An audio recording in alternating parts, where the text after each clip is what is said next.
Welcome to the very first episode of the Tough Draw Talks podcast. I'm your host, Brad Hughes, and for these first couple of episodes, to kick things off, we are blessed to be in the booth of the Lane Frost brand here in the Fort Worth Convention Center for the 2020 Wrangler NFR's Cowboy Christmas. I'm really excited to get this podcast kicked off. It's something I've been hoping to get going for a while now, and I'm finally making the plunge. Appreciate you being along for the ride. I myself am a huge fan of the sport of rodeo and love everything about this culture, community, and with this podcast, I hope to give y'all an all-access pass to some of the cowboys and cowgirls, both inside and outside the dirt. We will be engaging over social media, asking y'all to submit questions to our guests, and we're going to kick this off today.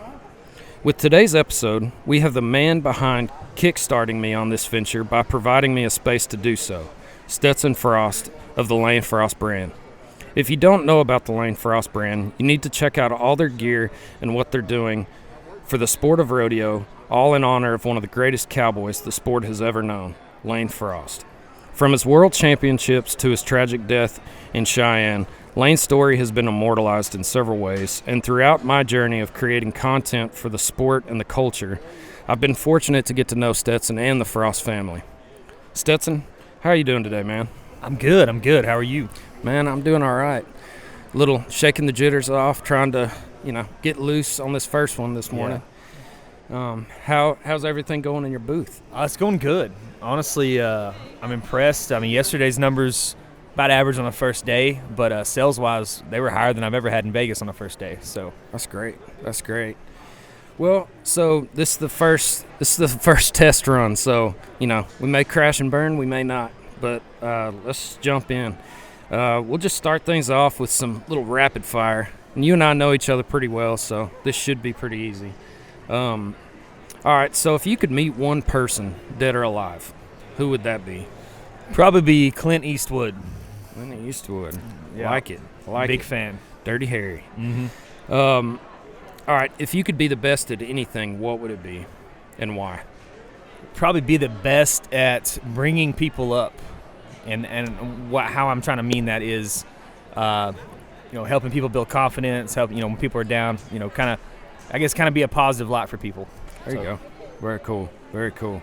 What's the best compliment you've ever received, aside from looking like me? When I hear people basically thank me, and it's not about me at all, but thank me for keeping Lane's legacy alive, that is priceless. Very cool. Very cool. What's your favorite movie? Jaws. Man, that was time. Quick. Yeah. A lot of people can't do I've been doing movie. that. That's probably my favorite movie since I wore out of VHS when I was a kid. Yeah. What makes you tick? Man, the hustle. I love it. I wake up in the morning and I try to outdo what I did yesterday every day. That's cool, man. That's cool. All right, so this one's just for our 2020 NFR people. But what's your bold prediction for the NFR? That they need to move the NFR to Texas permanently. Dun, dun, dun. Whoa. Yeah. So talk about that. Why? I just feel like it wraps around the culture of what it is, and you're going to get more of a local vibe because local people want to go see this stuff. Yeah. Vegas is hard for the people coming in, the vendors, the athletes, everybody, just because it's such a big mecca of people. And I love that about it, but none of those people care or want to go to the rodeo. Yeah. You know what I'm saying? We basically bring in our families, the rodeo family for this rodeo, and then we leave. Here in Texas and Oklahoma, it's our back door, and we love it. So, I mean, even with the marketing that the PRCA did and Wrangler and everybody throughout Texas coming in, it was cool to see it because there was so much of it. In Vegas, I felt like I'm coming to the place where rodeo should be. Yeah. When you come into this area. That's just my opinion. Last night during the grand entry, between Texas and Oklahoma, there were a lot of cowboys, but I think just in Texas alone, they introduced 32 athletes last night. And 31 of them are ropers. Just kidding. But yeah, I mean, that's an interesting take. I mean, everything last night on the broadcast, last night was night one, but everything on the broadcast was super positive. So, I mean, it'll be interesting. It's a bigger venue. A lot of people didn't know how it was going to play out last night, but I think every indication was pretty positive. So I didn't get to go to round one. Yeah. You know, the family just came in. I got to see them in 2 days, so I want to hang out with the fam. But the day I do go in these 10 days and sit down and I see that first event come on, you know, to me it's going to be like watching Mickey Mantle hit a home run. Like seeing just the atmosphere, the hype. It's kind of outdoors. Yeah. I mean, it's just too cool. Yeah. I like the little pun there. Mickey Mantle hitting a home run and it being in a baseball stadium. Right. It was pretty cool. It was cool to watch on TV. Obviously, with the crazy year that we've had, a lot of people in the area haven't even gotten to go to the stadium yet. So I think it was a big deal, big draw for that. So, well, very cool, man. So again, just to reset, we're here with Stetson Frost at the Lane Frost brand at the Wrangler NFR Cowboy Christmas. Make sure and follow him on Instagram and Facebook and get your gear at the booth or online at lanefrost.com. Stetson, thanks for having me here today in the booth, first and foremost, and allowing me a place to crash and get going, man. Anytime, man. You got to start somewhere, and why not start with me? I know. I mean, why not? But, you know, let's dive a little deeper. Let's go in, just talk. I've got some basic questions, but, you know, I'm sure more will come from it. But just start out. Tell me a little bit about your background, about, you know, who you are, where you're from, family, stuff like that. Just kind of. Well, to back it up to why I have the Lane Frost brand. So I'm Lane's nephew. So the movie doesn't portray it, but Lane had an older sister and a younger brother. My dad is Lane's younger brother. So that's how that works. The movie didn't show that he had siblings, so people just said, well, the movie's, you know, real life, and Lane didn't have siblings, and you're a liar. And I'm like, okay, cool. Yeah. But no, so I'm Lane's nephew, and that's how this works. Clyde and Elsie, Lane's parents, they're my grandparents. So we live in a small town called Atoka, Oklahoma. It's about 10 miles outside of Lane, which that's where Clyde and Elsie and Lane lived. And no, the town was not named after Lane. It was Lane way before Lane was born. But they moved to Lane in the 70s. Late 70s, and that's how we kind of got established down here, our family. And then, again, we live in Atoka, 10 miles outside. It's where Lane went to high school. There's only, you know, a few high schools in that area. Yeah. But my background, I've always been in sales and stuff. I always wanted to do something to honor Lane. And about 6 years ago, I was like, you know what? I'm going to make a couple hats and see what happens. And I just thought, you know, for some friends and family, I wasn't thinking like, oh, this is going to be my day job. Yeah.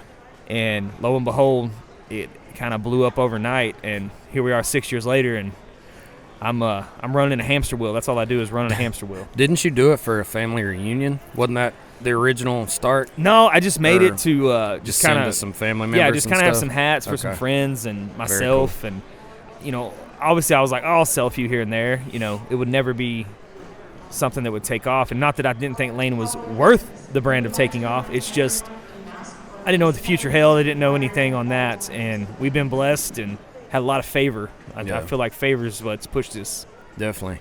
And again, we are live, recording live on the floor of the Wrangler NFR Cowboy Christmas at the Fort Worth Convention Center, so we apologize for any ambient noise you may hear, but we're just going to keep on rolling, man.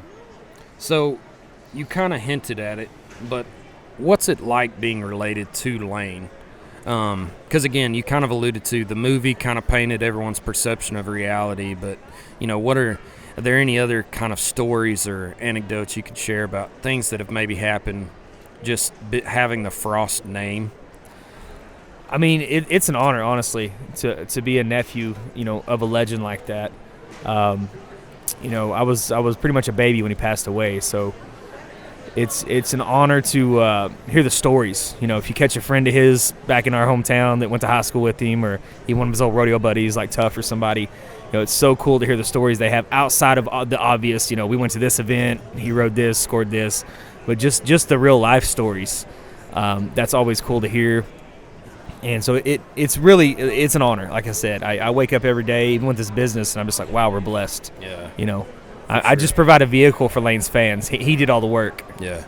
Well, and that's, you know, for me growing up, one of the first movies I remember seeing in theaters was 8 Seconds. And I just, some of my fondest memories are like, my mom let me stay up late in December to sit there and watch the NFR with her. And when the bull riding come on, I'd jump on the footrest and, and act like I was a bull rider. So, yeah. But, man, yeah, I mean, Lane Frost, Lane and Tuff, those guys to me have been legends. And it's just, I remember when I first went to Miss Elsie and Mr. Clyde's house and saw Lane's old room, it was just this nostalgic feeling of like, wow, like I'm, standing in his room, seeing the saddles and the belt buckles, and anyway, just a really cool deal.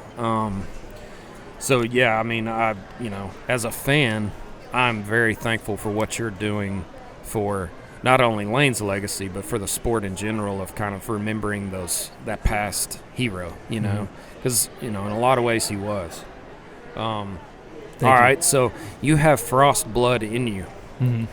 So Josh and Joe and was there ever a Stetson rodeo career? No, there wasn't. I was always on the hefty side. So I played football in high school, real active. I played a lot of sports, but never dipped into actually competing. Now my brother would get on practice bulls all the time. I had a stepbrother. He rode a little bit in high school. He'd get on practice bulls, and we'd go out there and bullfight for him and stuff like that. He was just always around it, always going to events and stuff, but never just dipped into it. So yeah. I got a funny story about that room though. So which room? Lane's room at my grandparents. So let's hear it. Harrison, he's 2.5. That's my son. He goes home with Elsie every Tuesday. She has a little sandbox, and he just goes out to Lane and plays. Well, I go over there last week to pick him up, and he's in there, and there's a little stuffed bull, and he's riding it, and he's got this black cowboy hat on. And I was like, okay. And he's just tearing up jacks, saying, bucked off, and he'll fall on the floor and throw the hat. And I was like, that's cool. And I was like, where'd you get this hat, Grandma? And she's like, oh, that's Lane's. And I was like, do what? She's like, yeah, that's one of Lane's hats. I was like, oh, gosh. I'm going to put this up because I feel like we just took something off the shelf at the Smithsonian. I was like, I'm going to get him a hat that's not Lane's. Oh, jeez. So it was pretty funny. Yeah, that is She funny. didn't care. That's great. That's great. So, family's huge. Big time. Especially, not only, just in general for the cowboy culture and the community as a whole, which that's part of the thing that gets me so just fired up about it. Is, you don't even have to be related. It's not about that. It's just, it's a giant community and it's a family. And talk a little bit about with you, like, I know one of the things that you and I talk about a lot is family, and I know you just added a new one to your unit. So talk a little bit about your family and how this opportunity that kind of came to be has been a blessing for y'all, and it's kind of brought your family together and different things like that. Expound upon that a little bit for me. Well, first of all, I mean, obviously, I thank God every day for it, for allowing us to do this, allowed me to have freedom to see my children when I want to with my job. My wife, she's wonderful. She's supportive. She helps. She's a hygienist, and she actually helps us with accounting stuff on the back end just to make sure we're running smooth outside of our 2 kids. So, we have a 2.5-year-old Harrison, and then we got a 7-week-old named Hudson. So we got 2 boys. We're running a company, and it's so funny, too. People are always like, they're like, oh, there's somebody in China filling these orders. And I'm like, no. I literally leave a door out of my house, and I walk into a warehouse, and I finally hired my 3rd employee. So I have 3 employees now. So it's 3 employees, me and my wife. We're filling, we got hit with 3,400 orders last month, and we're going as fast as we can. But, and it's an honor to me to keep it so local. It's very local. Yeah. So that's on the business side. But the family, man, I love family. It's super important to me to be involved in my kids' lives and, have a relationship with my wife. Even when it comes to our duties at the house, we split. I do laundry, she handles dishes. That's just how we handle things. I think it's fair to support each other and, have a 50-50 on it. Yeah, man. Yeah. I mean, I know, you and I have gone to trade shows together and stuff, and I've seen you set up, and I know, for you, even though you're there, you insist on being present at home too, which has been really cool, and I think that's so admirable. I try to do that too with everything we do, but it's great to see.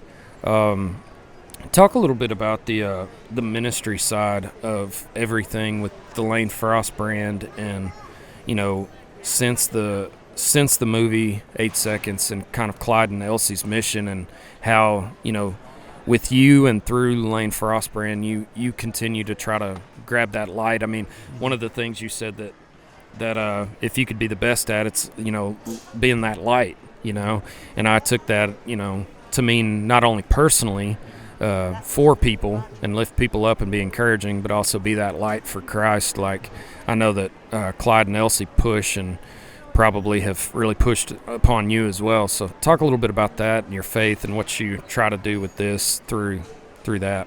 So we'll go back. Elsie's always been very religious. Clyde wasn't very religious. And then when Lane passed, Clyde got saved, and he's a devout Christian now. And Lane actually got saved a couple years before he passed. Since then, Clyde ain't missed a lick at church. He's there all the time. Elsie's there all the time. That's just how they are. So we'll go, there's that. There's their story on it. And then we'll go to the movie. So, Lane got saved, and he was a Christian, and Elsie wanted some part of Christianity and, God and the message of God in the movie somehow, some way. And the production, the directors, they wouldn't allow it because they wanted to keep it secular, where, it was more of a party movie and stuff. And like the scene where, Luke Perry looks up and says, thank you, God, for this, basically. That was huge, because I think that's about all she got. But I love it. It's just enough.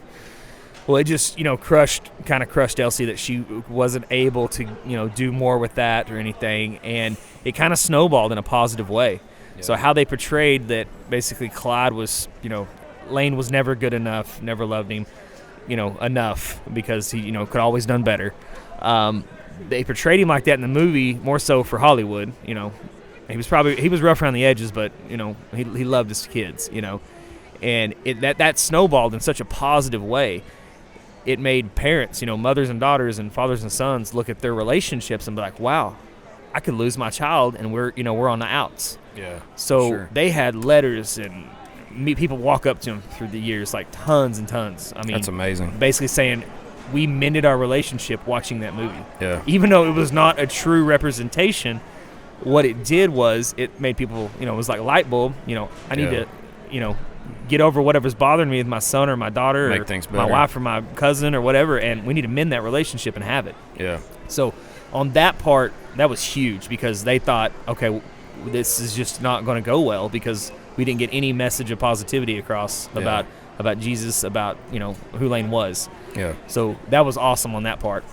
So soon after Lane passed, it was on Elsie's heart to start a Bible ministry. We have the Lane Frost Cowboy Bible. Yeah. And people are always like, what's the difference? There's not. It's just maybe somebody that's rough around the edges that wouldn't normally read a Bible, they might read a Cowboy Bible. Yeah. So we have an option. It's just a cover. I mean, it's the same Bible everybody else. It's obviously, it's not the King James version. It's NIV. But it's the same message. Yep. And it's the New Testament. It's not the full. It's the New Testament. But that was huge, being able to put that out there. And I think last time Elsie looked, it was over 300,000 or 400,000 Bibles. That's amazing. Yep. And it's funded itself from the beginning. That's so through great. Donations, or it's funded itself. We carry them on the site. We sell them on the site to recoup and be able to purchase Bibles. But when we're at events, we'll set a case on the table, and they're free. Just let them. Yep. That's amazing, man. That's on that side of it. But my wife and I were Christians. We try to do what we can. We tithe. We go to church when COVID obviously isn't controlling the atmosphere, which that's a whole other can of worms there. Yeah. But yeah, so on the ministry side, we have the Bible. And it's funny because we'll have a lot of brewery companies hit us up, want to start a beer or a wine, and we're like, no, we want to keep this pure. It's not on and nothing against that. I have a beer. I drink a little bit, but we're not gonna have a Bible company and an alcohol in the mixed together. Yeah, for sure, man. No, that's awesome, man. And we, I feel like within this culture, there's very much just that positive light that even if people aren't fully, like they're not fully educated on the Bible itself or the gospel, like I feel like this culture embraces that that feeling of positivity and that light and what it means. And I know, Clyde and Elsie doing that is such a big deal, and so grateful for that. Mm-hmm. So, we, you and I met, and, we've gotten together through the movie that I'm working on. Yes. And it's something that, you reached out originally, and we talked about getting Lane Frost brand involved because of what it means and the legacy and the tradition of rodeo. I guess talk a little bit about your relationship with Tough Draw as a whole, James and I and the people we work with, and just kind of the projects and just kind of how things have kind of formed from that and how your feelings are there. Yeah, so, I reached out. I just thought it was cool. You're already working with Tough, which obviously was Lane's best friend. I was like, why not make that full circle, have everybody on the same page and involved. So I reached out, and then we finally got to meet. Y'all came down, and we did some content and stuff, and I feel like we all kind of hit it off instantly. And I saw y'all's hearts. Y'all are good dudes. Positive outlook, and you do people right. And good, solid people are hard to find these days. Yeah, so when you find them, you got to hold on to them. Yeah. And with that, though, the projects, y'all have done some really good content for us, and we go back and forth sharing stuff for each other. And then, we're kind of the worst of our own little documentary on Lane ourselves. So, there's that. And then, obviously, Tough Draw, the movie. Yeah. But there's just a lot of ways that we scratch each other's backs. But outside of that, I feel like we're all true friends and, can be there for each other, do something for each other. So that's my stance on it. Yeah, for sure. I agree with you 100%. And I think a lot of some of the missions of what we're trying to do, obviously you through the legacy of Lane and us just by, entertainment, quality, things that can inspire people. Like, some of the things you said about I want to be the best at, I want to be the light and uplift. That's the kind of things that we as Tough Draw hope to do with everything from the movie to just our short films to this podcast. We want to shine a light on the people that make this sport and this culture something that everyone loves. Definitely. And you're doing a great job of that. Thank you. Appreciate that. We're so excited about the documentary and to get that going. COVID kind of slowed us down a little bit, but we're going to keep on plowing and feel really good about getting that going. So, kind of just to wrap things up, I guess, let's talk 5-10 year goal for your brand. What is your 5 to 10 year goal, and ultimately, like, what is your vision for the impact of Lane Frost brand as a whole?